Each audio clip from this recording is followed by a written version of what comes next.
अस्सलाम वालेकुम दोस्तों, आज एक नई वीडियो के साथ हाजिर हूँ जी। ये हमारे पास सुजुकी रावी और सुजुकी बोलान का ओरिजिनल जापानी कार्बोरेटर पड़ा हुआ है जी। ये चेक करें, ओरिजिनल जापानी है। ये आप रावी और बोलान को फिटिंग करवा सकते हैं। अगर किसी भाई को ये ज़रूरत हो तो वो हमसे रब्ता कर सकता है जी। ओरिजिनल जापानी कार्बोरेटर है जी, चेक करें।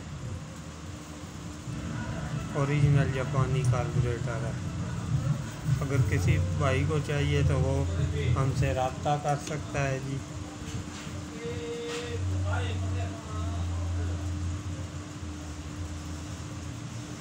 बिल्कुल ओके कंडीशन में है।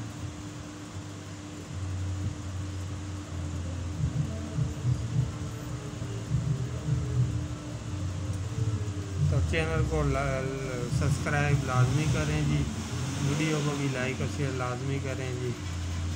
अल्लाह हाफिज़।